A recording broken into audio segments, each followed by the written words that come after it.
What about your father, though? Wasn't Berry Gordy also strict? Well, strict, yeah. Well, see, he was the head of the family. He was a king. And a king has to make decisions based on what's in front of him. And sometimes the decisions are, no, you can't do that. No, that doesn't fall within the budget. No, that doesn't meet the timeline. And sometimes it's yes. But competition bred champions in the Motown scenario. You had all of these great writers, you know, Smokey Robinson, Norman Whitfield, who wrote I Heard It Through the Grapevine and Ain't Too Proud to Beg, and you know, just and everybody was competing to get their songs on the different acts, whether it was Mary Wells or the Supremes or any of the Four Tops. Everybody was competing to get their songs. So it was like the fittest would win out, and the songs that were the best would win out. So he had to be, and by the way, basically he would say, okay, if he heard a song that he didn't think could go to #1, he would say, okay, that's garbage, and a lot of people would be hurt by that, but in reality, he wasn't saying it was garbage. He was just saying it wasn't up to the standard of Motown. He was rough.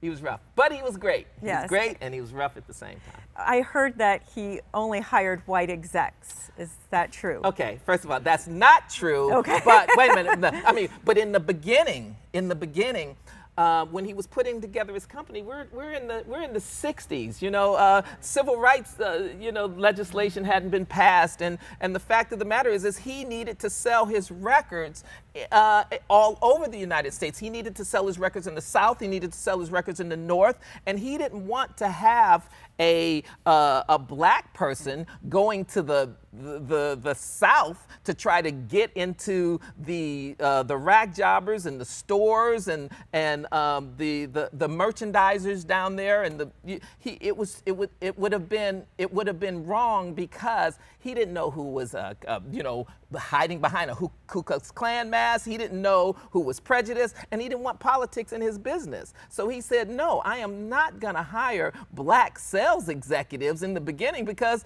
I'm a businessman and I have to do what's pragmatic for the business. So yes, and basically Italians, basically he picked to promote his records. That way, nobody mess with us, right? And of course, there is that rumor too. There's that rumor too. Yes. That's that rumor too. Yes. And by the way, that's how that rumor came. We were never in the mafia, but don't say anything, right? Right. I mean, if you don't want to end up, we're not involved, but if you don't want to end up in cement shoes, just don't say anything. Yeah. No. Yeah. And for instance, his money. I don't know if he did this on purpose, but it seems like most of the people that handled his money and his accounts, it seemed like they were Jewish, and it seemed like his promotion people were Italian, and it seemed like his salespeople were basically white, because that's the way that's how he needed to do it in order in that time frame to be successful. It changed so much during that period, the 60s and the 70s. How did Motown shift with the changes in the political climate? With regard to Motown shifting to the times, yes, the 60s were it was a tumultuous time for the United States. So, we went from this nice company that was we were doing love songs, whenever you're near, I hear a symphony.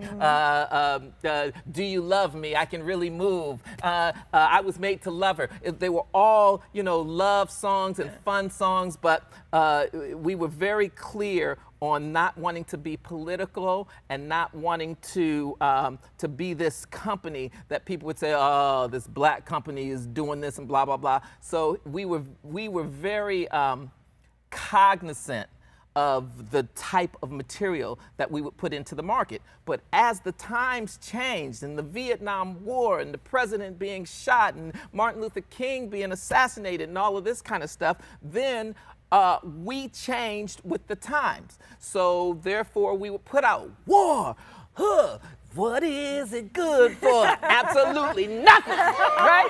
Nothing, right? And then we would do songs.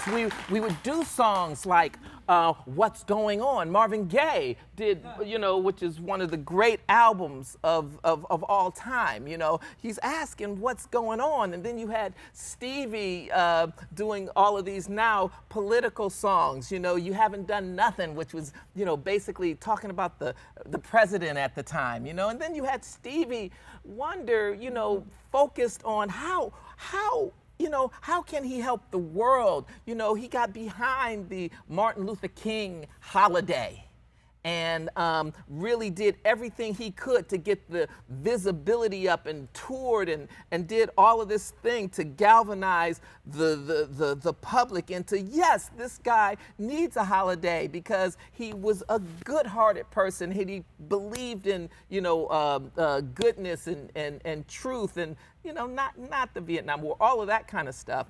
So yes, we changed with the time because the times changed. Yes, of course.